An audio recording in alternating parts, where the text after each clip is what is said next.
এই যে দেখেন আজকে সকালে আমাদের এই যে দুপুরে খাবার নিয়ে যাব। আর সকালের নাস্তা হচ্ছে আজকে ভাতই রান্না করছি, ভাত আর হচ্ছে আলু ভর্তা আর ডিম ভাজি। আলু ভর্তা ডিম ভাজি, এই যে আলু ভর্তা করে রেখেছি, এই যে আলু ভর্তা করে রেখেছি। এখন দিব মেহেজাবিনকে। এই যে এখানে দেখেন, এখানে একটা ডিম ভাজি করি না আমি, এখানে দুইটা ডিম একসাথে করে ভাজি করছি। এটার কারণ হচ্ছে একসাথে যদি আমি দুইটা ডিম ভাজি করি, আমি বিদ্যুৎ খরচটা আমার বাঁচলো, কারণ আমি কারেন্টেই রান্না করে চুলায় রান্না করি, বিদ্যুৎটা একটু বাঁচলো। আর দ্বিতীয় কথা হয়েছে আমার তেলটা একটু কম লাগলো। একসাথে আমি যারা আমাদের মতো সীমিত আয়ের মানুষ, এদের একটু হিসাব করেই চলতে হয়।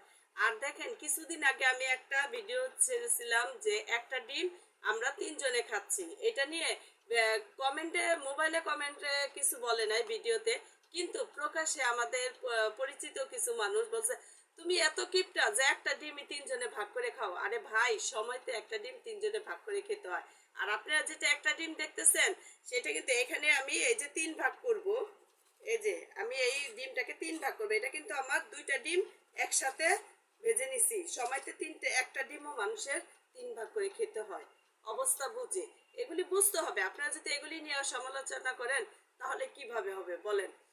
আচ্ছা, যাই হোক, এখন আমি আলু ভর্তা আর ডিম ভাজি করছি এই সকালের নাস্তার জন্য। সকালে দেখা যায় বাচ্চারা স্কুলে গেলে একটু ভাত খেয়ে গেলে, তারপরে একটু করে ভালো পেট ভরে খাবারটা খেয়ে গেলে হয় কি, স্কুলে পেটটা শান্তি থাকলে পড়াটা মন বসে।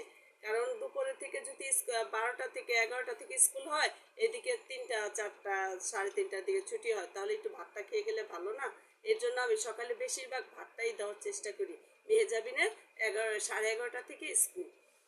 এখন এগুলো নিয়ে আপনারা কিভাবে মন্তব্য করবেন আমি জানি না। আমাদের ভাই সীমিত আয়ের মানুষ, আমরা একটু হিসাব করে চলি।